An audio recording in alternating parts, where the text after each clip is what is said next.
ar, a Rádio Sintel, a melhor programação da sua rádio web.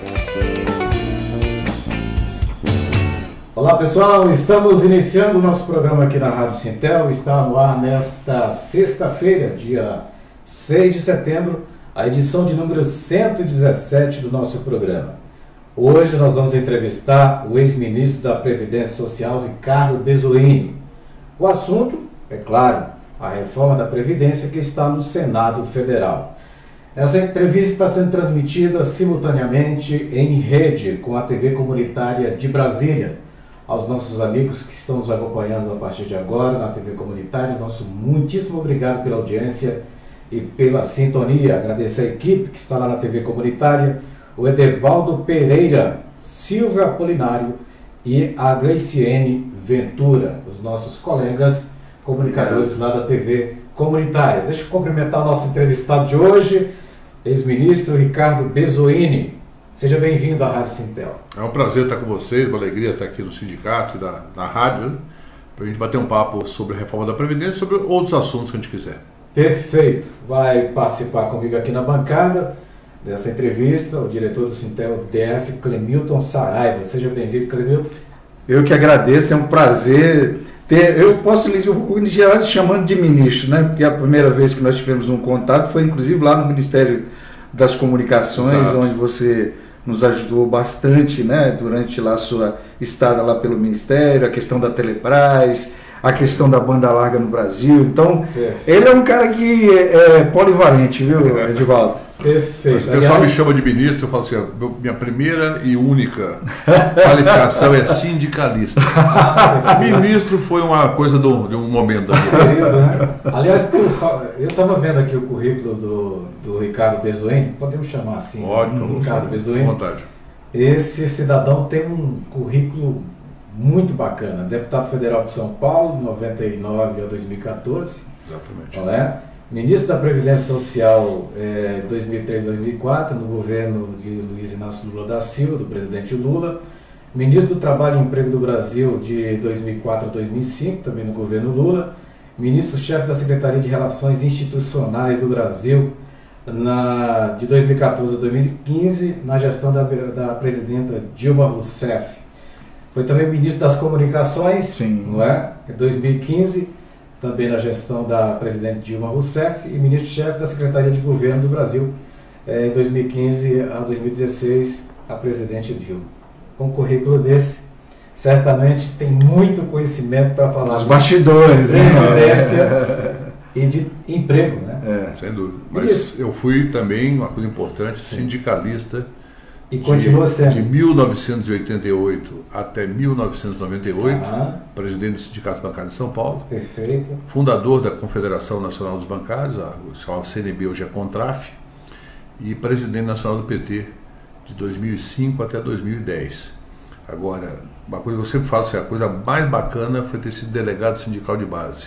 Ali que eu aprendi o que é a relação do sindicalismo com o trabalhador e como que você organiza a categoria para poder lutar. E nasceu em Minas Gerais, né? Nasci em Juiz de Fora, Minas Gerais. Pai de Juiz de Fora, mãe de Belo Horizonte. Depois mudamos para São Paulo, cresci em São Paulo, tornei-me sindicalista em São Paulo, mas moro em Brasília desde 2003. Quando vim a ser ministro da Previdência, eu trouxe a família para morar aqui. Perfeito. Bom, tá aí. Está apresentado, né? Apresentado o nosso convidado. Você pode participar do nosso programa. Você pode mandar sua pergunta, eu vou estar acompanhando daqui a pouquinho os comentários, né? Você pode, e a gente pede que você compartilhe o programa, né? Porque afinal de contas esse debate aqui vai ser muito legal e muito enriquecedor e tirador de dúvidas, trazendo coisas e elementos novos em relação à reforma da Previdência e outros assuntos. Nós vamos bater um papo aqui com o Ricardo Bezoini. Ministro Ricardo Bezoini, é o vício da linguagem. Fique à vontade. Chamar ministro. Ricardo Bezoini. Você foi ministro da Previdência Social. E hoje nós temos no Senado Federal uma reforma que passou pela Câmara, agora foi aprovada na quarta-feira na Comissão de Constituição e Justiça do Senado e irá ao plenário do Senado Federal. O que tem de verdade, né, em todos esses comentários que se fazem em relação a necessidade de se fazer uma reforma da Previdência? Então, primeiro, eu acho que eu sempre digo, onde eu vou, as pessoas perguntam, mas precisa fazer uma reforma da Previdência? Eu falo assim, a Previdência de tempos em tempos precisa ser reavaliada. Muda a questão demográfica, a expectativa de vida, muda a realidade socioeconômica do país. Então não é nenhum pecado fazer a reforma da Previdência. Eu mesmo comandei uma em 2003, focada no serviço público federal, estadual e municipal. Respeitosamente, dialogamos com sindicatos, fui diretamente à sede de sindicatos, fui vaiado, aplaudido, fui sepultado algumas vezes, mas sempre dialogando. E fizemos uma reforma que eu reputo como uma reforma respeitosa. Não fizemos reforma do INSS porque nós achávamos desnecessário e continuamos achando desnecessário. Até pela realidade socioeconômica que embasa, que dá, digamos, o caráter social da Previdência Social do INSS. E acreditamos, já desde aquela época, que era preciso fazer ajuste no sistema dos militares. Também respeitosamente, sem nenhum tipo de agressividade em relação aos militares, mas sabendo que é um sistema muito desequilibrado. Então, quando as pessoas perguntam, é preciso fazer? Eu falo assim, olha, preciso, eu acho que é. Que tipo de reforma? Uma reforma que possa mudar algumas regras de acesso, possa estabelecer algumas regras de cálculo do benefício, mas jamais perder o caráter social da Previdência. Jamais excluir pessoas. E essa reforma apresentada pelo governo Bolsonaro, que era péssima, horrorosa na Câmara dos Deputados, por conta da capitalização e por atingir o BPC, benefício de prestação continuada, ela vem para o Senado ainda como uma reforma muito ruim, antissocial. Então, na prática, só para não alongar muito a resposta, na prática eu digo o seguinte, não é um problema de dizer se é necessário ou não. Primeiro, a Previdência não está quebrada. Há um problema de financiamento hoje, mas não está quebrada. E segundo, a saída para o Brasil é fazer uma reforma tributária. A reforma previdenciária é secundária no ajuste estrutural do orçamento. Perfeito. Existe uma coisa que é interessante nessa sua fala, que as pessoas sempre elas não entendem quando a gente diz o seguinte, olha, o Brasil, lá em 1988, com a nova Constituição, ele criou um modelo de Estado que seria um Estado social, né? Exatamente. Então, um Estado voltado para desenvolver o seu cidadão para que ele crescesse junto, porque não existe Estado sem pessoas, claro, né? Não existe país sem gente. Existe uma república sem pessoas. Então, eu hoje até confessar aqui, Edivaldo, eu vou agora para o interior do Maranhão, lá em Pedreiras, né, no interior do Maranhão, e já tenho algumas coisas que já me anteciparam, que a minha cidade, por exemplo, vive basicamente desse Estado social, que é das aposentadorias e dos recursos que o município tem, ou aquele do Fundo de Participação dos Municípios. Sim. Ele vive disso. Então, se você começar a quebrar essas estruturas, você daqui a pouco, você já tem hoje 30 milhões de desalentados, né? Eu diria assim, pessoas sem perspectiva. Mas, ministro, de repente eu me vejo o seguinte, às vezes a gente não consegue entrar e mostrar para as pessoas que essa reforma da Previdência, ela quebra com esse Estado que ajuda de alguma forma a potencializar o cidadão e ao mesmo tempo com esse recurso que ele tem, ele começa a investir, a comprar na sua cidade, a desenvolver a sua cidade. Como é que fica isso? Exatamente, você foi muito claro e preciso. A Constituição de 88 teve o mérito de criar o conceito de Seguridade Social, que não existia antes, que é a saúde, a previdência e a assistência. A saúde por quê? Porque até 88, quem não tivesse carteira assinada não tinha garantia de assistência médica. Podia recorrer à caridade, à Santa Casa de Misericórdia, mas não tinha garantia. Hoje, pelo menos no papel, e em grande parte é efetivo, ainda que tenha defeitos, problemas e tal, o Sistema Único de Saúde assegura. Todos os brasileiros, por ser brasileiro, têm garantia de atendimento médico. Ou na UBS, na UPA, no hospital, no pronto-socorro, ou numa clínica especializada. E o SUS é o maior sistema público de saúde do mundo, em número de pessoas. É o maior transplantador do mundo. Uma das maiores coberturas vacinais do mundo. Ou seja, é um sistema que existe, tem defeitos, mas tem muitas qualidades E só quem já usou, quem precisou, é que sabe o quanto ele é mais positivo do que negativo. A assistência é um conjunto de políticas sociais para prover aqueles que estão em situação de alto risco, excluídos da economia, da sociedade. E a Previdência, que é um sistema que ele mistura um pouco de relação contributiva direta. Vou citar o meu exemplo. Eu entrei no Banco do Brasil com 18 anos, fiquei 38 anos e meio contribuindo para o INSS. Portanto, me aposentei, nunca tive desemprego, tal. Então, sou daqueles que eu contribuí para me aposentar. Mas tem gente que não consegue. Então, você tem que ter um lado de uma proteção social que não seja vinculada a um equilíbrio orçamentário, que seja subsidiado ou pelos demais contribuintes ou pela União, pelo orçamento da União. Então, quando você fala em previdência social, você fala assim, é um sistema social fantástico, que não resolve todos os problemas do Brasil, mas que ajuda a reduzir a desigualdade, a pobreza e a miséria. Do outro lado, tem um caráter econômico, que é o que você estava falando. Milhares de municípios dependem, em grande parte, se não majoritariamente, de recursos que são pagos a seus aposentados e pensionistas, que movimentam o pequeno comércio, que movimentam os serviços municipais, que movimentam a vida da cidade. Ah, mas não seria bom que o município dependesse disso? Não seria bom que não dependesse, mas o problema é que dependem. Certo? O município tem uma agricultura de subsistência, tem algumas atividades comerciais, de serviços, e só funcionam a partir desse recurso. Movimentam a economia, viabilizam empresas, viabilizam empregos. Quando você corta isso, você está dando um tiro no pé da economia. Então, é óbvio que o governo só encara como despesa. É um problema de ajuste fiscal, ajuste orçamentário. E nós dizemos, a Previdência ela tem um grande impacto social e um grande impacto econômico. Eu tenho uma coisa que eu acho que é legal a gente falar, que quando às vezes a gente fala da questão da telecena lá do nosso Guedes, né? Que eu falo que assim, que aquilo é uma telecena, né?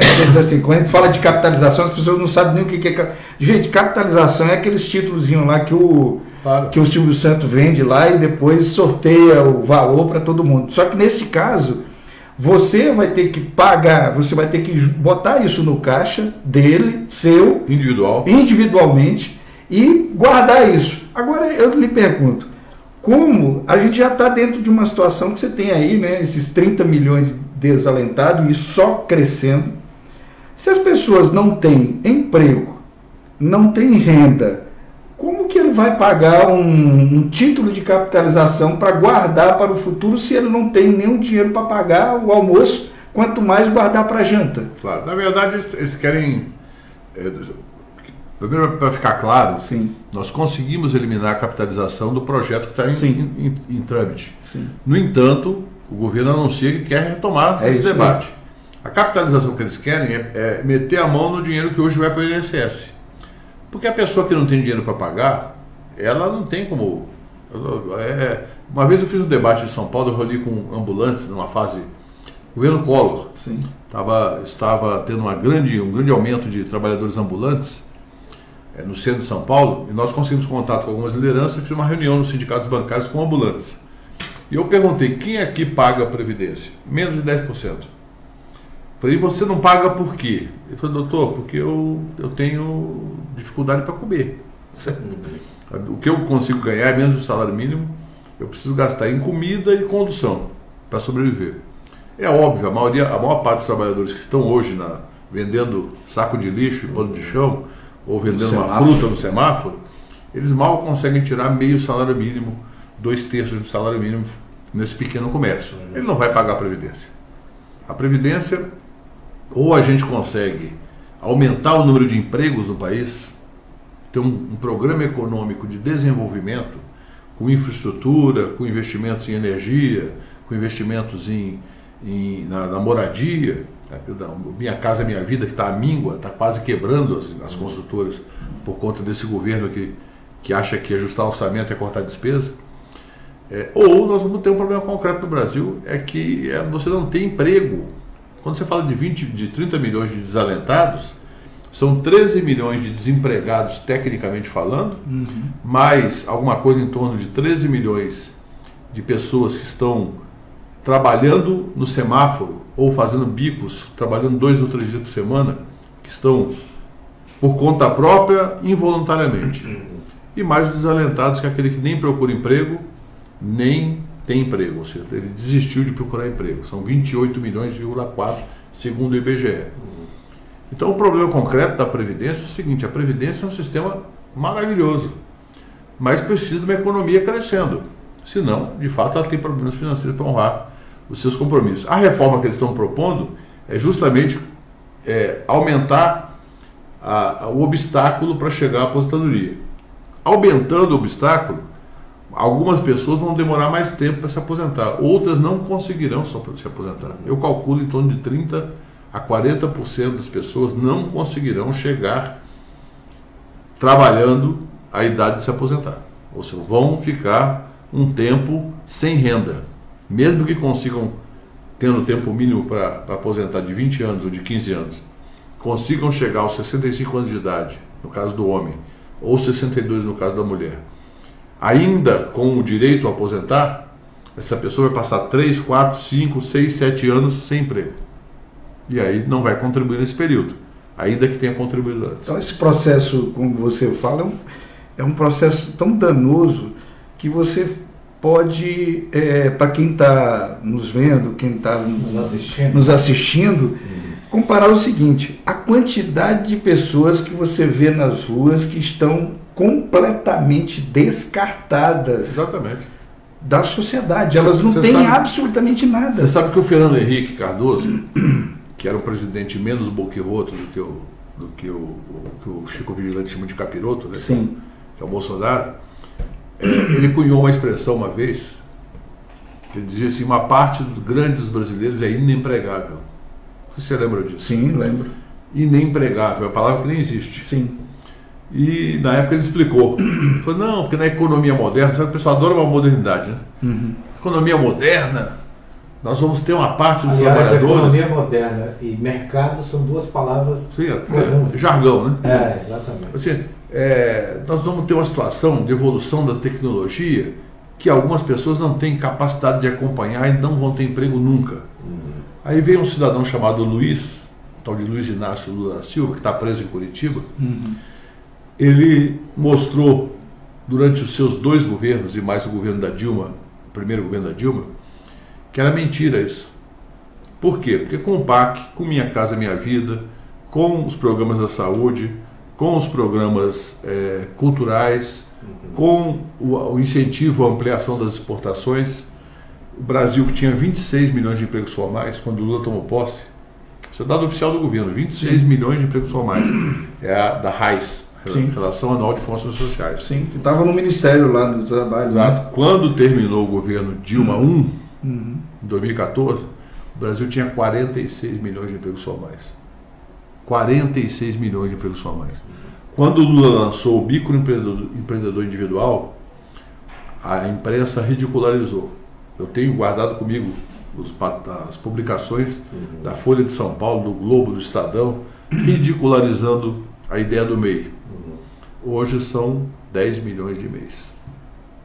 Ou seja, é possível, essa coisa da modernidade, não, agora com o Uber, agora com os aplicativos, vai acabar o emprego formal. Mentira, só vai acabar o emprego formal se o Estado brasileiro decidir, como está decidindo o Bolsonaro, sucatear a legislação trabalhista. Se não sucatear, não acaba o emprego formal, desde que tenha investimento. E nós temos todos os instrumentos. Nós temos a Petrobras, que está sendo sucateada, mas pode ser recuperada. Nós temos o Banco do Brasil, a Caixa Econômica Federal, o BNDES, o Banco do Nordeste, o Banco da Amazônia. Nós temos a Eletrobras. Nós temos, na área de telecomunicação, um projeto que a gente começou a desenhar quando estava no Ministério, que era meter fibra ótica no Brasil inteiro, para levar a internet de banda larga para todos os brasileiros. Financiado como PPP, com empresas internacionais que poderiam entrar, fazer o cabeamento e, junto com a Telebrás, explorar por 10, por 20, por 30, por 50 anos aqueles canais de comunicação, usando comercialmente, mas levando até a escola, posto de saúde, levando para a população de baixa renda. Ou seja, é só ter vontade de crescer e estratégia. Esse governo que está aí não tem nem estratégia nem vontade de crescer. Ok, nós estamos conversando aqui no programa com o Ricardo Bezoini, ex-ministro da Previdência Social, e o nosso debate, a nossa conversa está sendo em relação à reforma da Previdência. Você pode compartilhar, pode participar, mandar sua mensagem aqui, fazer sua pergunta. Já tem várias pessoas aqui participando. Daqui a pouquinho eu vou, né, ver as perguntas que são... O assunto é palpitante, né, Edvaldo? O assunto é muito interessante. Agora, ministro, o senhor colocando essa questão de quem vai se aposentar, como vai conseguir, muita gente, 30%, 40% não vão conseguir se aposentar. Eu fico imaginando aqui o jovem, né? E no nosso caso aqui os trabalhadores em telecomunicações, de call center, tem 20 anos, 25 anos.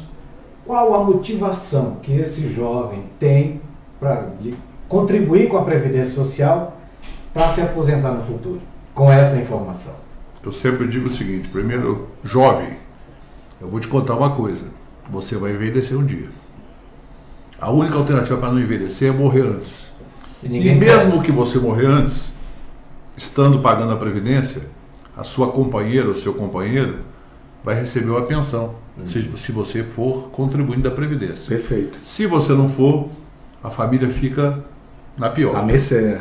Se você envelhecer e chegar lá aos 60 e tantos anos de idade, contribuindo para a Previdência, a hora que você decidir ou não puder mais trabalhar, você vai ter uma renda garantida. Claro que com a reforma essa renda vai ser menor.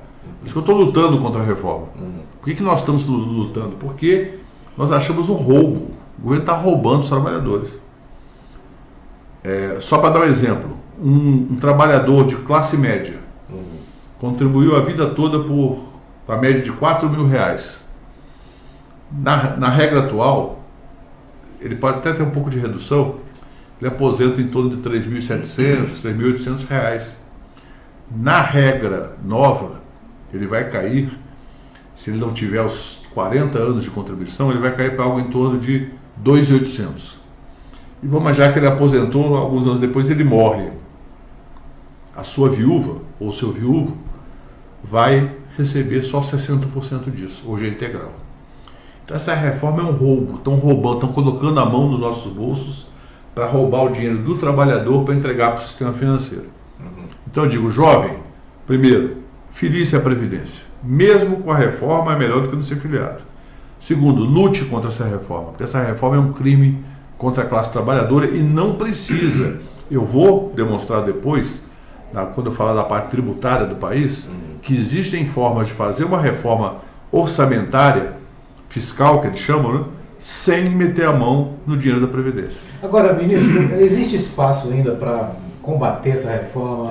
Tem espaço ainda? Veja bem, uma vez que ela o ideal seria ter tido mais mobilização quando estava na Câmara.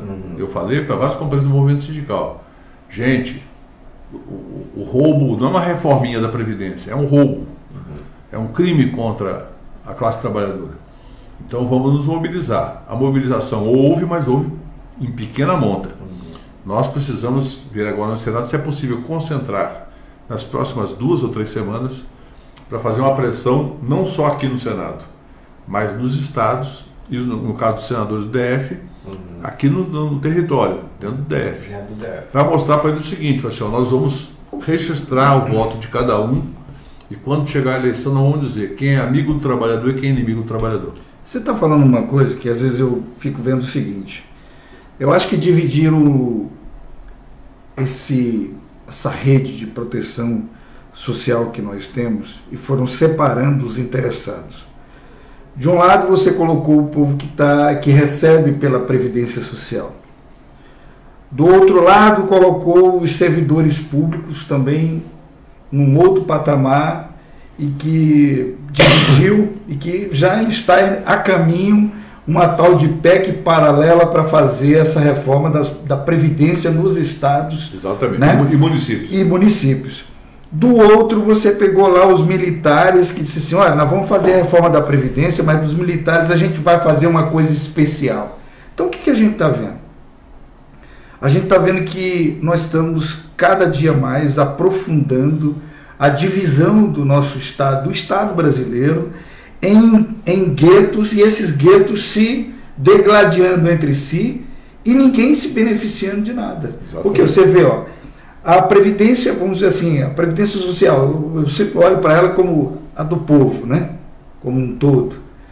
Mas depois você começa a ver que ele diz assim, não, isso aqui não vai mexer nos direitos de ninguém, vai ficar tudo como está. E aí você olha assim, mas eles estão fazendo uma PEC paralela aqui para pegar os servidores públicos. Só que os servidores públicos, quando veem esse ataque na Previdência, do qual, entre aspas, eles não têm muito a ver, aí eles ficam lá quietos e tal. E agora a gente está vendo o seguinte, que essa divisão, assim, coloca o povo contra o servidor público, né, o povo contra os militares contra os demais servidores públicos, que eles também são.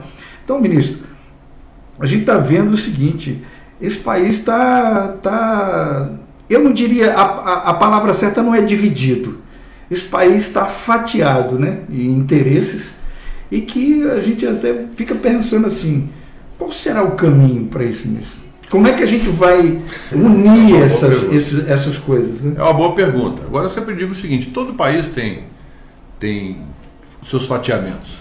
Você vai na Alemanha, você tem operariado altamente especializado, você tem setores menos qualificados, você tem muitas vezes jovens à busca do primeiro emprego, você tem pessoas mais idosas que estão com dificuldade de ficar no mercado de trabalho porque não tem uma qualificação relevante, você tem servidor público, todo país tem, você vai na Alemanha, na França, na Argentina, tal, não adianta a gente achar uma sociedade, idealizar uma sociedade totalmente homogênea. Sim. Até porque seria chato. Sim. Mas o fato é o seguinte, tem algumas coisas que nos unem.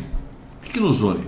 Um princípio, o Estado, ele tem que ser um Estado que, sem ser paternalista, ele tem que ser um Estado capaz de ter a lógica da proteção social, para combater a miséria, a exclusão, para fazer todo cidadão se sentir parte do país.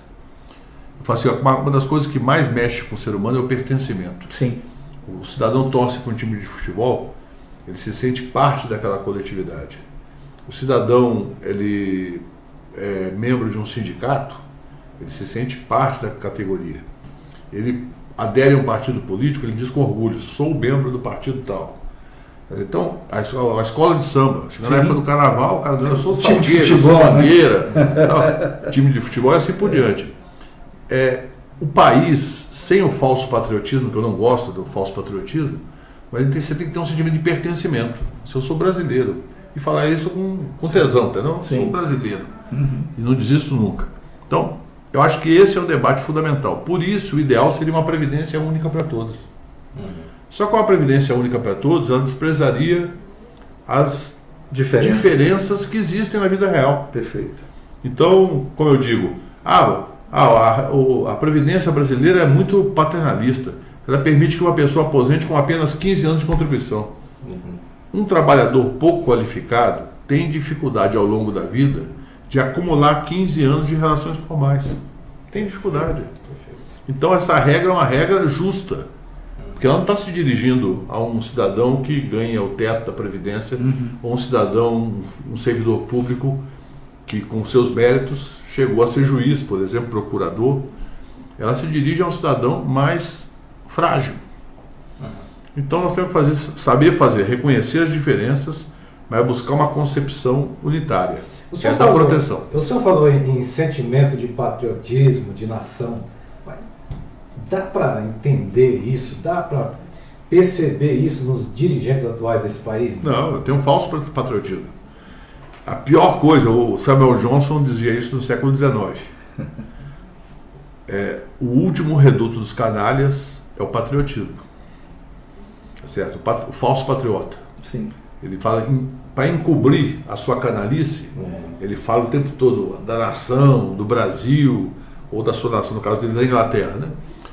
É igual ao falso sacerdote, seja padre ou pastor, sim, ou qualquer outra coisa. Para encobrir a sua má-fé, ele fala de Deus. E muitas vezes ele é um canalha, como já vários casos foram denunciados. Claro que é minoria, a maior parte dos sacerdotes são pessoas que estão em busca da religiosidade. Então. é a mesma coisa que nós temos hoje no governo federal. É um governo que fala de Deus, fala da pátria, mas você vai ver como é que eles se comportam. É a pior forma de comportamento. São machistas, racistas, odeiam os índios, odeiam a natureza e adoram os que acumulam riqueza.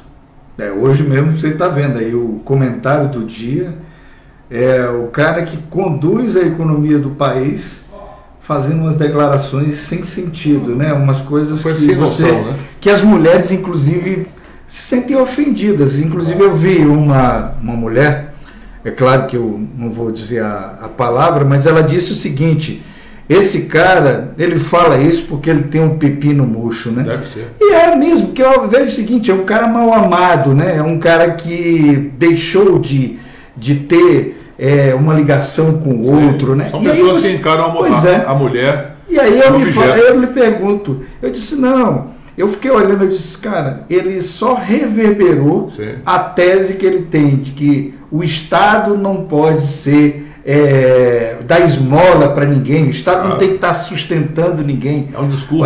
O Estado tem que ser mínimo, né? Mínimo para quem, né? Os banqueiros. Exatamente. Os rentistas. Deixa eu mandar um abraço para o pessoal que está aqui nos acompanhando, tá? Bezuene. Aliás, agradecer mais uma vez aí os amigos internautas que estão nos acompanhando pela TV comunitária do Distrito Federal. Manda um abraço para o Paulo Miranda, para toda a Paulinha acompanhando aí, possibilitando que esse momento... Paulo, estamos fazendo aqui um pinga-fogo, né? Fazer a coisa ficar gostosa de ouvir, né? O Toza entrou aqui e disse o seguinte: bom dia, Edivaldo, bom dia a todos vocês, estamos sempre atentos. Toza é nosso companheiro lá da Telemon, é isso? Nosso dirigente aqui sindical. Manda um abraço aí para o nosso pessoal da Telemon. Tá isso aí, já. Abraço aí, abraço, Toza, obrigado. É isso. O Nelson Oliveira Alves diz aqui: excelente projeto fibra ótica para todo o Brasil. Mas só que agora eles estão, na verdade, desmontando tudo. Nós estamos com um problema aí. A Telebrás foi colocada, assim, a Telebrás ressurgiu, né, que é dentro desse projeto que o ministro está falando de fibras, a Telebrás ressurgiu para fazer essa integração nacional do ponto de vista de prover o Estado de ferramental para servir ao cidadão. O que aconteceu agora?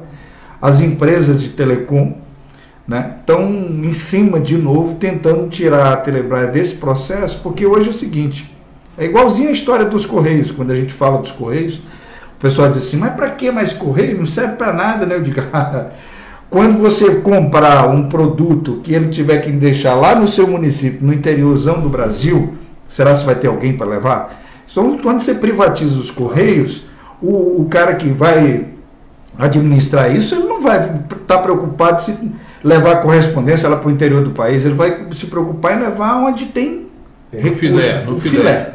É a história, né? Os caras só querem o filé dos Correios. O osso deixa para o povo. Mas o melhor exemplo é o que acontece com a parte de telecomunicação. Sim. A Vivo, a Claro, a Oi. E a TIM atuam só no filé. Sim. O que eles não perceberam é que a demanda existe. Sim. Então surgiram, para preencher espaço vazio, as pequenas provedoras de internet. No interior do Brasil. Que estão tomando conta do interior. Sim. Só que daqui a pouco eles vão começar a comprar. Eles entram para comprar, porque se deixa crescer, depois vai lá e compra.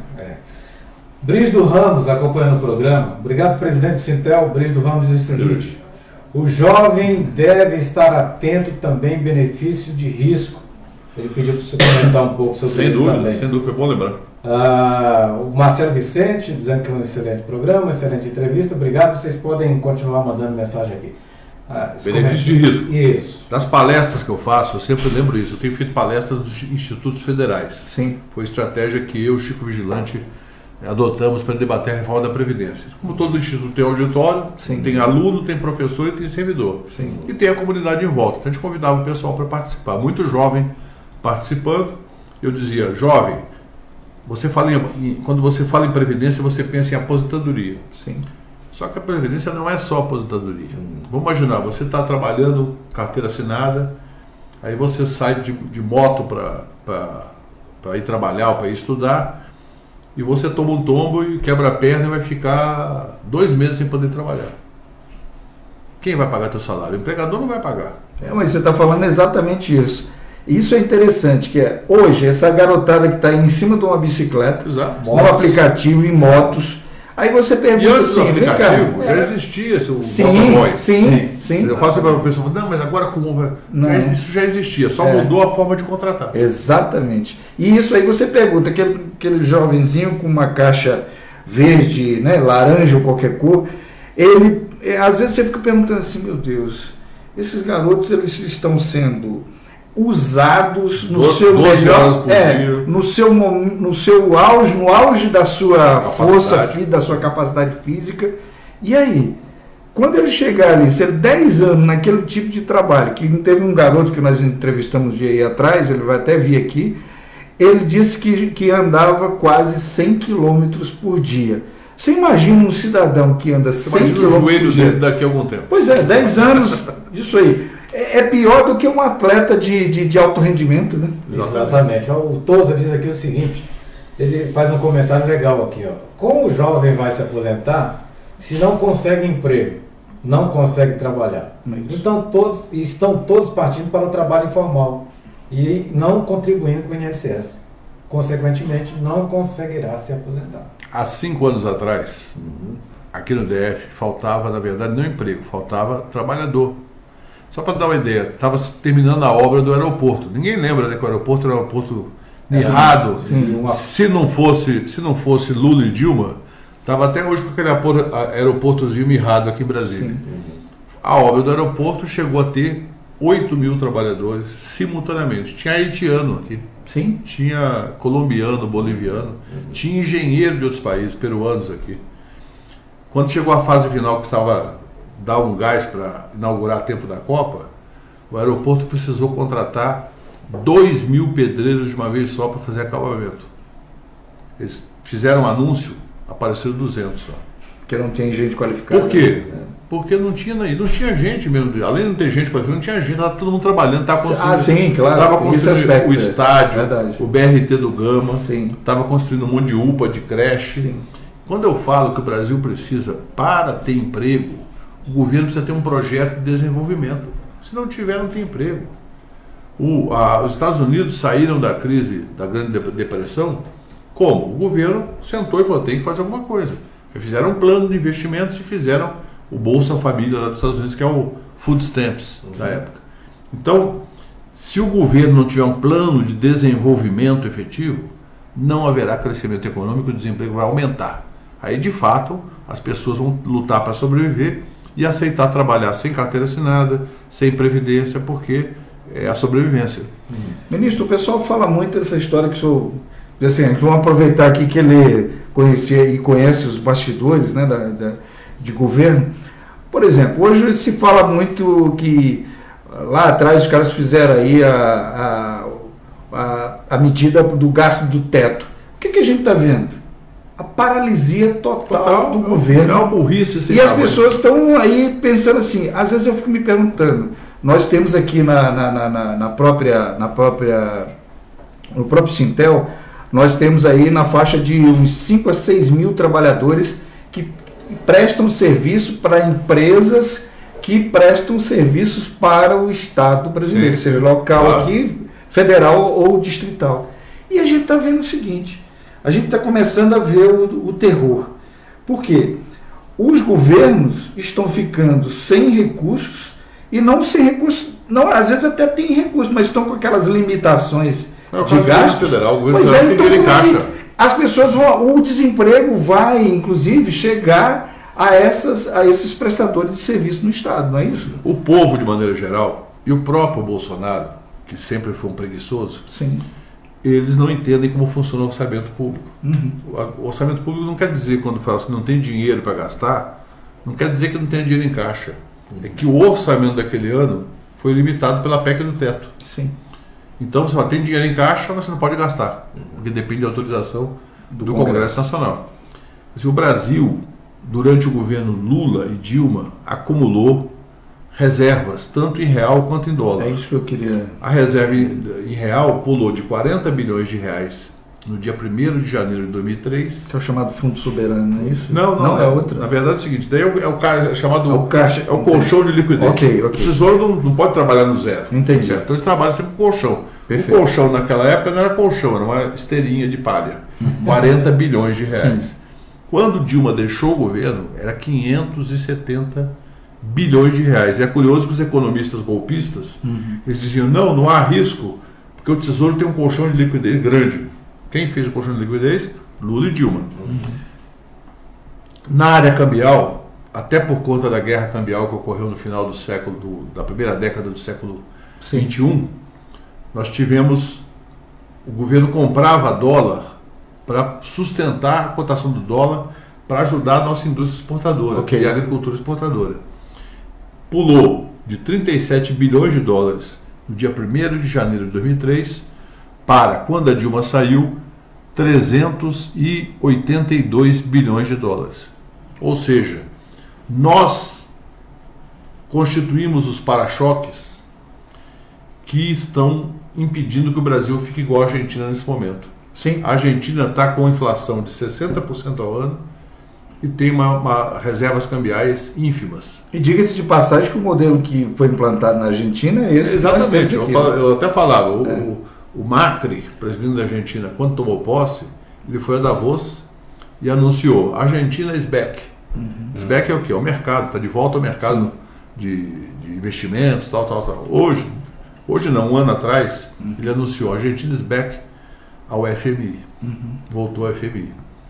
E hoje, o modelo que foi implementado lá é exatamente igual ao do Guedes.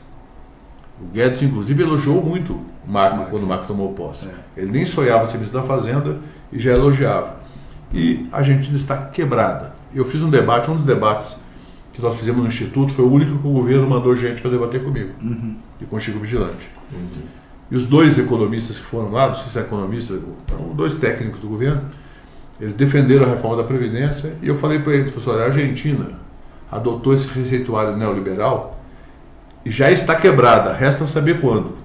Na semana passada, eles declararam moratória.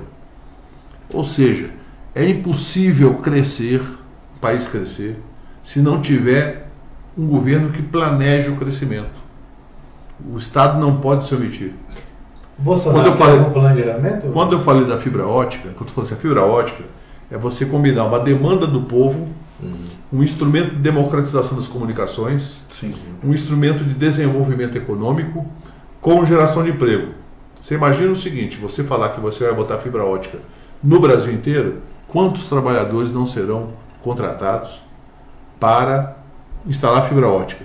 Se você atrai um investidor chinês, ou alemão, ou americano, para vir participar desse esforço, vem capital externo, investimento externo. Se você consegue concluir esse conjunto de investimentos, você tem uma infraestrutura para usar para os próximos 100 anos, para que as pessoas tenham capacidade de se comunicar, para que o empresário tenha capacidade de fazer sua contabilidade eletrônica, para que o estudante da escola possa acessar conteúdos digitais de alta qualidade, para que no posto de saúde ou no hospital, um médico possa consultar um especialista em São Paulo, estando no meio da Amazônia, por banda larga de 100 mega e 150 mega. Ou seja, isso é projetar o futuro. O que nós estamos fazendo é voltar ao passado. A PEC do teto é de uma burrice monumental. A pretexto de dar um sinal positivo para o mercado, eles dão, na verdade, um sinal negativo para o país. Olha, a despesa tem que ficar congelada pelos próximos 20 anos. E daí o governo fala assim, pô, eu estou com o meu orçamento comprometido. Até o Bolsonaro, num arroubo de sinceridade, ele falou assim, não, precisa acabar com essa PEC do teto. Aí o Guedes ligou para ele, enquadrou, ele falou, não é bem assim, não precisa acabar. Mas como é que você congela o orçamento de um país? O sindicato. Por 20 anos. O país não vai nascer mais gente, não vai ter novas necessidades. Assim, é como se você dissesse assim, olha, aqui na minha casa, agora, nós vamos ter um salário mínimo para viver durante, né? É isso aqui está congelado. Aí seu filho pega uma infecção. 20 anos, é isso. Você precisa comprar um antibiótico. É isso. Ah, não vou comprar não, porque está congelado.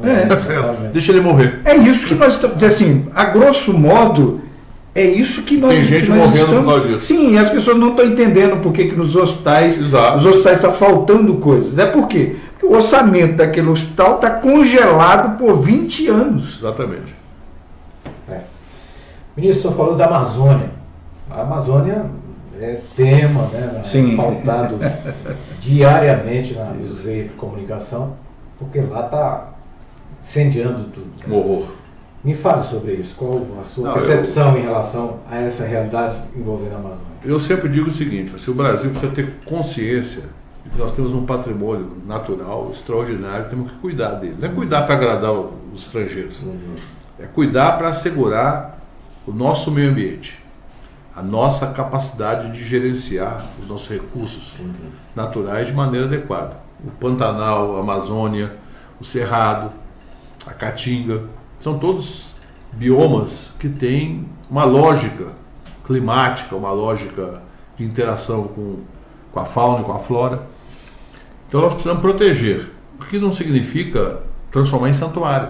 Significa dizer o seguinte: as atividades econômicas que vão ser realizadas nesses biomas precisam ser adequadas a uma lógica de preservação, especialmente dos recursos hídricos, que são determinantes para o nosso futuro. O Brasil, a humanidade, né, ela está tratando a água como se fosse um recurso infindável, né? E a água tem limites. A Amazônia ela tem uma característica que foi detectada, inclusive um projeto que foi financiado pela Petrobras, que são chamados rios voadores. Ou seja, boa parte da umidade que vem para o centro-oeste e para o sudeste, e até uma parte do sul, ela vem com rios voadores, ou seja, a floresta evapora, essa água se acumula e as correntes de vento trazem essa umidade. Então a chuva que tem no interior de São Paulo é uma água da floresta amazônica. Então, se a gente não tiver essa noção, nós estamos lascados. Não é só o Brasil, é o planeta. Aí fala, não, mas a Europa já devastou. De fato, a Europa devastou boa parte das suas florestas há 10 séculos atrás, ou há 5, ou há 3 séculos atrás. Não é porque eles devastaram e estão reconstituindo hoje que nós vamos devastar aqui também. Então, a atividade agrícola da Amazônia tem que ser uma atividade específica. Eu era deputado quando tramitou o Código Florestal. E o pessoal dos ruralistas, né, se organizaram para visitar os gabinetes. E eles iam no meu gabinete e diziam: deputado, nós contamos com o senhor para votar e para acabar com essas leis ambientais rigorosas. Não contem comigo, porque eu quero defender vocês. Tem uma coisa que você falou aí agora, que às vezes as pessoas não, nessa discussão da Amazônia, que as pessoas não se apercebem que a Amazônia tem tanto recurso que não precisa ser desmatado. Pega um exemplo, você que está em casa agora, você que gosta de açaí, castanha do Pará, cupuaçu, todas essas questões, a floresta te dá de graça, você processa e recompõe todo ano, e isso hoje é algo que é economicamente melhor do que criar boi. Muito melhor.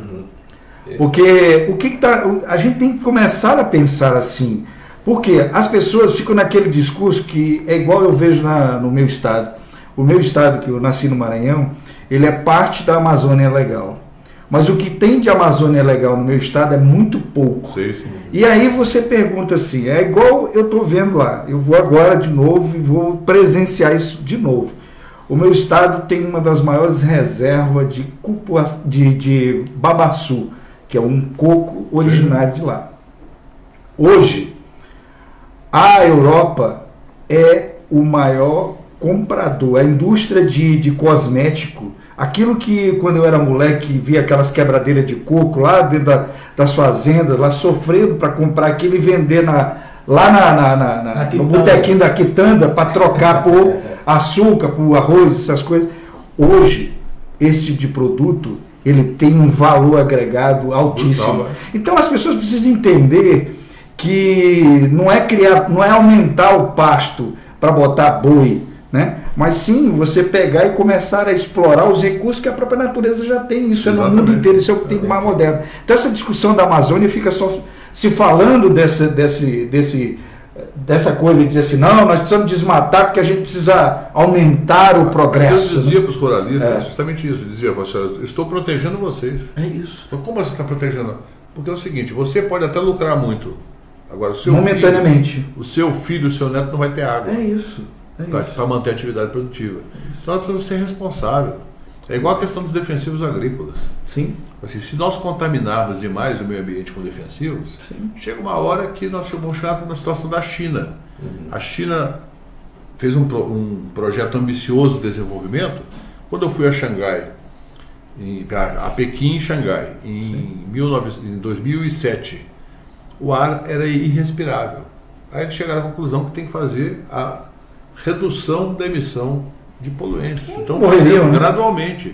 A maior produção de placas de energia solar do mundo é a China. Por quê? É para exportar, mas também para usar lá, para fazer grandes usinas solares, para não ter que fazer usinas termoelétricas. Perfeito. Ministro, voltando aqui à questão...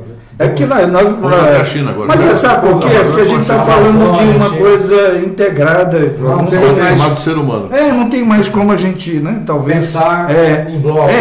A gente está tentando pensar fora da caixa. O debate político ele é matricial. Ou seja, você tudo está interligado. O consumo que eu faço aqui vai atingir um trabalhador no interior do Piauí. Isso. Certo?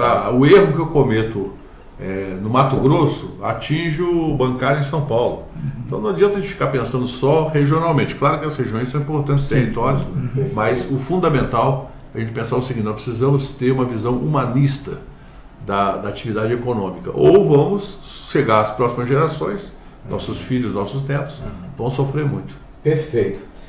Em relação à reforma da Previdência, Ricardo Bezuini, existe a possibilidade de se questionar alguns pontos do Supremo Tribunal Federal do ponto de vista jurídico? Eu acho que pode até existir, mas nós não devemos apostar nessa via. Por quê? Porque o Supremo tem se revelado extremamente conservador em muitos aspectos. A atitude do Supremo hoje é praticamente como quem quer reinterpretar a Constituição. E o papel deles não é reinterpretar a Constituição. O papel deles é defender a Constituição. Quem faz emenda constitucional é o Congresso Nacional, que já fez várias emendas ruins, mas é o direito do Congresso. Agora o Supremo não. O Supremo tem que defender a Constituição brasileira e não tem cumprido esse papel. Perfeito. Mandar um abraço para o Carlos Barbosa, que está acompanhando o nosso programa em Valinhos, São Paulo. Valinhos, alô. Já fui muito votado em Valinhos. Do lado de Campinas. De Campinas para Valinhos você nem percebe que mudou de cidade, porque é como você está aqui para Ceilândia, você está praticamente na mesma cidade. Totalmente conectado, né? Uma cidade emendada com a outra. Obrigado, viu, Carlos? Obrigado pela sintonia aí e pela audiência. Valéria do Carmo, assunto seríssimo, ela diz aqui. Parabéns a todos os participantes desta entrevista. Obrigado, viu, Valéria? Valéria é da Comissão de Aposentados aqui do Sintel DF. Aliás, aqui é o seguinte: aposentou, não aposenta da luta, não. Continua. Tem que continuar. Eu estou aposentado também. Vai continuar na luta. Eu contribuí 38 anos e meio para o INSS e também para o meu fundo de pensão, a Previ, do Banco do Brasil, e continuo na luta. E qual é o futuro político do mandato do Ricardo Bezuini? Eu não tenho nenhum projeto pessoal. Então, na verdade, eu quando me aposentei, na verdade só me aposentei por causa do golpe, né? Que eu pretendia, continuando no governo ou no parlamento, continuar na ativa. Mas é como veio o golpe, então eu tinha que tomar decisão sobre minha vida profissional. Aí eu procurei, voltei ao Banco do Brasil, me representei, e em fevereiro de 2017 eu pedi aposentadoria formalmente. E estou trabalhando hoje com o Chico Vigilante lá na Câmara Legislativa e não tem nenhum projeto pessoal. Eu digo o seguinte: eu quero ajudar o meu partido e a classe trabalhadora como um todo. Tá certo? O que eu puder fazer pelos sindicatos, o que eu puder fazer pelo partido, o que eu puder fazer pelas lutas populares, eu estou à disposição. Não quero projetar nenhum tipo de plano eleitoral, porque isso acaba às vezes contaminando nosso pensamento. Vamos trabalhar para ajudar o Chico Vigilante ou a se reeleger ou a disputar outro cargo, ajudar o PT aqui. Estou na disputa local apoiando candidaturas ao PT, apoiando o Jacé Afonso para presidente regional e apoiando a Gleisi Hoffmann para presidenta nacional, mas nós temos uma chapa própria na disputa interna do PT. Não estamos junto com a base da Gleisi, estamos com a chapa Repensar o PT, que tem a Érica Cocai, o Chico Vigilante, o Jaci, eu e várias outras pessoas importantes da luta política aqui do Distrito Federal e do Brasil. O ex-embaixador Samuel Guimarães está conosco também, o embaixador, né, porque o embaixador não deixa de ser nunca, e a companheira Edjane da CONTAG.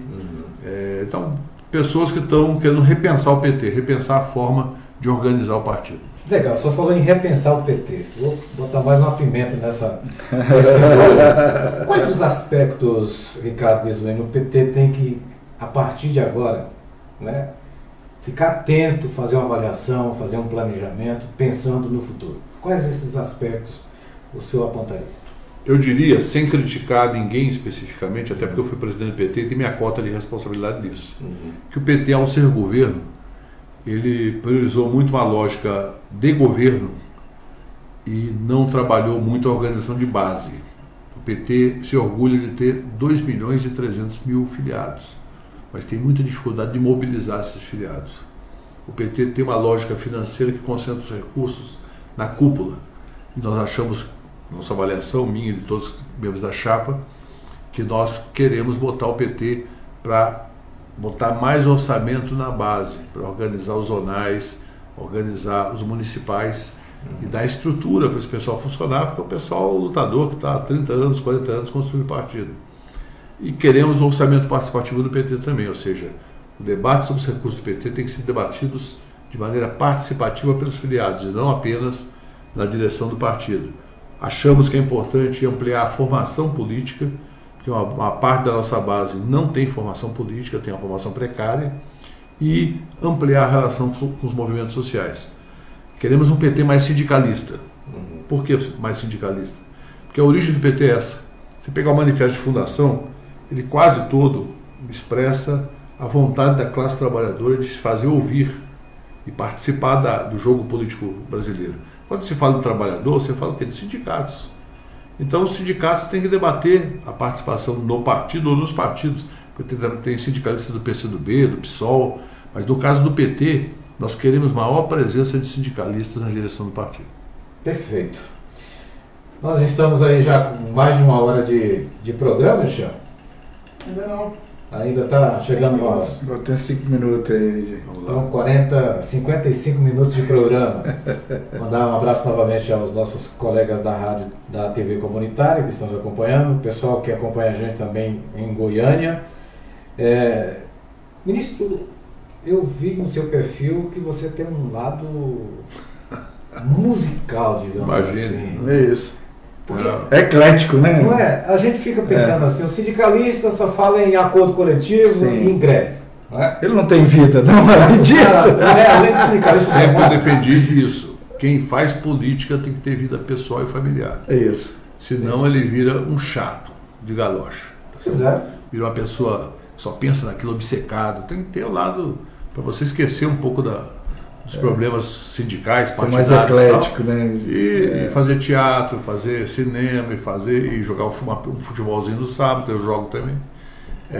Fazer alguma atividade lúdica com os amigos e tal. Então, uma cervejinha no final de semana, samba, isso é inevitável. Faz parte da programação. Exato, isso é sempre bom. E aí, pensando nisso, eu imaginei, eu digo, a gente deve encerrar essa entrevista com o ministro, com o Ricardo Bezoini, assim, bem... Cara, ele, quem sabe, tocar alguma música pra gente, não é? Dedilhar nas cordas de um violão, pra gente... Dá uma maldade comigo. Entender esse lado próximo às pessoas, porque... Sem compromisso com a qualidade. A maioria das pessoas acham, não, porque o cara é político, o cara é chato, o cara só anda de gravata e não sei o quê. Tá nervoso sempre, carrancudo. Mas e o lado humano, né? O lado da curtição, da diversão. Deixa eu dizer uma coisa para vocês, para vocês entenderem qual é a minha lógica com a política. A política é vida. Eu sempre procurei, quando fui deputado por 16 anos, a minha assessoria ficava brava comigo, falava, domingo eu não aceito compromisso. Domingo é para minha família. Às vezes tinha um evento importante domingo, eu falei, não, vai ter lá um evento lá em Pindamonhangaba, lá em Araraquara. Tá falando, não vou. Não vou por quê? Porque eu não vou. Primeiro, eu acho que as pessoas não vão deixar de gostar de mim porque eu não fui numa atividade. Segundo, porque eu tenho que delimitar um espaço para a família. E para mim também, não é só para a família, é para mim. Para eu poder sentir o calor da família, poder sentir aquela coisa de não fazer nada. Dia por semana. Né? Tá? Se você sentar, se você gosta de dedilhar um violão, você gosta de eventualmente fazer alguma atividade com tecnologia, ou você gosta de assistir um filme com calma, então, você poder fazer. Botar uma carninha no espeto e ir lá. Fazer uma carninha, assar um peixinho. Isso. Tá bom isso? Tomar uma cachaçinha mineira. É isso. Aí já gostei dessa Aliás, parte. falar em peixe. Eu sou mineiro, você sabe. Né? Sim. Falar em peixe, né? A Amazônia também, os rios da Amazônia. Gente, de peixe. Sim. Você falou do açaí. Sim. Quem nunca comeu um pirarucu na brasa, um tucunaré, um tambaqui, não sabe que maravilha é essa. A Amazônia é um patrimônio da humanidade. É claro que ela pertence ao Brasil. Não só ao Brasil, porque tem a Amazônia na Bolívia, tem a Amazônia no Peru, mas a Amazônia é um patrimônio da humanidade que merece todo o nosso carinho e proteção, e é uma proteção integrada da economia. Quando o pessoal fala da Zona Franca de Manaus, que é um projeto que é antigo, não é nosso, ela garante empregos em Manaus para milhares de pessoas sem atingir a floresta, porque é um serviço de baixo impacto ambiental. Perfeito. Então, isso é uma maravilha. Vamos pegar o violão? Clemilton, por favor. Sem compromisso com a qualidade. Faz muito tempo. O importante é tocar um violão aqui pra gente. Você sabe que eu tocava razoavelmente bem, mas eu parei. Porque muito tempo nem tem violão em casa. Então eu enferrujei um pouco, mas eu compus um. Tá um pouquinho desafinado. Não tem problema. Pode ir afinando aí enquanto eu mando um recado aqui para os nossos amigos internautas. Mandar um abraço para o Toza, que participou ativamente aqui do nosso programa, a Zelina José. Rapaz, Zelina. Não, e quero agradecer né? Um suco, né? Um suco. Olha aqui. Zelina. A Zelina que cuida da gente, do Cintel, viu, gente?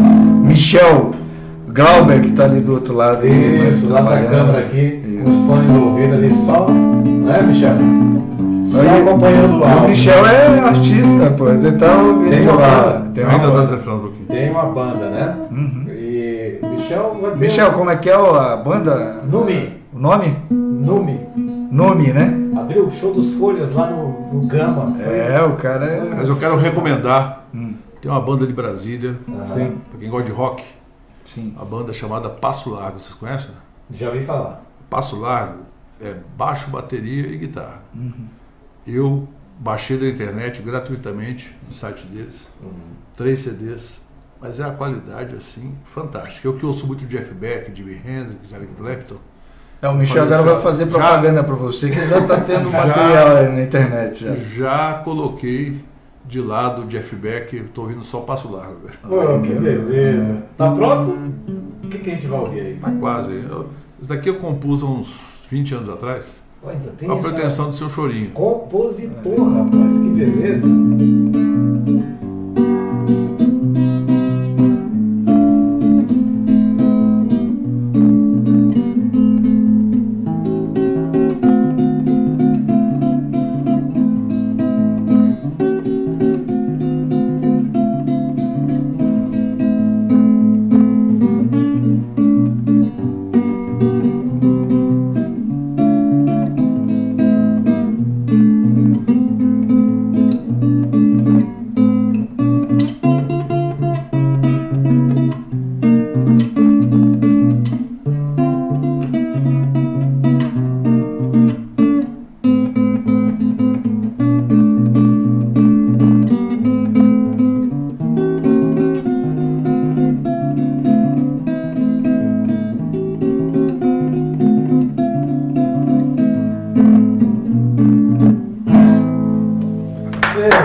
Tô enferrujado.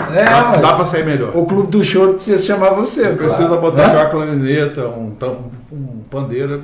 Dá pra gente ouvir mais uma ou outra? Não, só isso daqui dá. Já paguei meu mico hoje. Obrigado pela. Nada, que isso. Legal Pela demais. generosidade musical. Perfeito. Eu quero agradecer, né? Agradecer o Ricardo Bezoini, ex-ministro da Previdência Social. Mais alguma coisa, ministro? Não, eu só queria agradecer, dizer que para mim é uma alegria sempre participar de qualquer atividade de sindicato. Eu falo o seguinte, eu entrei no Banco do Brasil em 78, governo Geisel. Comecei a militar no governo Figueiredo. A primeira greve que nós fizemos foi ainda a primeira greve viável, né? Bem sucedida, ainda foi no governo João Figueiredo, em 1984, com o sindicato sob intervenção, ou seja, não tinha nem a máquina sindical, nós fizemos uma greve sem o sindicato. Depois, no dia que nós fizemos essa greve, em 84, no dia seguinte, o Murilo Macedo, que era ministro do Trabalho, ele suspendeu a intervenção. E aí nós elegemos o Luiz Guxiquem, presidente do sindicato, e eu nessa época era só delegado sindical. Então eu sempre digo o seguinte, o sindicato se incrustou na minha pessoa de uma maneira que toda vez que as pessoas falam em qualquer evento que eu vou, o pessoal valoriza muito essa coisa de ter sido ministro, né? Que eu acho que é uma bobagem, uma coisa um pouco de corte, né? Foi conde, foi duque, foi barão, tal. Foi ministro, mas ele foi ministro de 4 pastas, tal. Bacana, então eu agradeço o reconhecimento, meu professor chamado de sindicalista Ricardo Bezoini. Por quê? Porque o sindicato é o instrumento de luta dos trabalhadores. E muitos trabalhadores não têm consciência disso. Então nós temos que ampliar a consciência sindical e mostrar o seguinte, olha, os banqueiros, os donos das grandes indústrias, do grande comércio, eles têm muita consciência de classe. Eu conheço eles bem. Negociei com vários desses daí, ou sindicalmente ou como governo, ou como deputado. Eles têm muita consciência de classe, para nos esfolar, para tirar até a última gota de sangue dos trabalhadores. Inclusive aqueles que pensam por exercer um cargo de direção, de chefia, que mudaram de classe. Tem gente que pensa que mudou de classe. Mudou nada. Lá no final, você vai receber um pé na bunda e vai ser simplesmente desprezado pelo capital. O capital é cruel. O capital esfola até a última gota de sangue, se puder. Mas se o sindicato for forte, ele não pode. Então fortaleça o sindicato. Quem não é sindicato, sindicalize.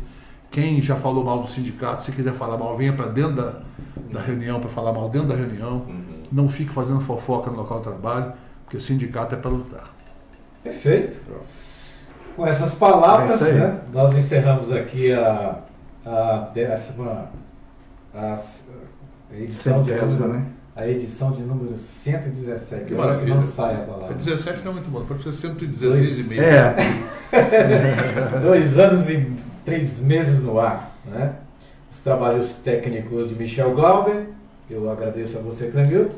É isso. E queria mais uma vez agradecer a você e dizer que isso aqui é um ensaio disso que você está falando, que é criar novos mecanismos para dialogar com a população, com os trabalhadores, um sindicato mais presente nessas demandas dos novos tempos. Então, acho que isso aqui é um espaço que está aberto a você. E lançar um desafio para o movimento sindical do DF, para a gente juntar vários sindicatos e contratar um horário numa rádio comercial para ter um programa sindical semanal com essa alegria aqui, com essa... Sim, com essa descontração, sem aquela coisa... chato. É isso. Vocês vão fazer o que? Bater papo, tal, trazer... Você sabe que é bom aquilo que você já fez lá em São Paulo, na TV lá, né? Nós fizemos o programa de rádio nos anos 90. Sim. E hoje nós temos lá nos sindicatos bancários e metalúrgicos e alguns outros, tem 3 rádios, uma na capital, uma no interior e outra na Baixada Santista.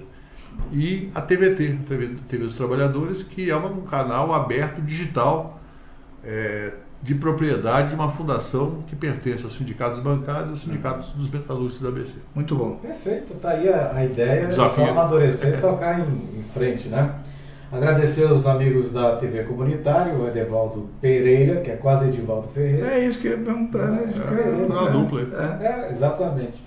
A Silvinha Apolinário e a Gleiciene Ventura, que trabalharam com a gente nessa transmissão. Lula livre. E Lula livre. Gente, ficamos por aqui. Trabalhos técnicos, já disse, do Michel Glauber. Apresentação minha do Edivaldo Ferreira. A direção geral da Rádio Sintel é do Brígido Ramos. Um grande abraço a todos, muito obrigado. E até a próxima oportunidade. Tchau, pessoal. Obrigado.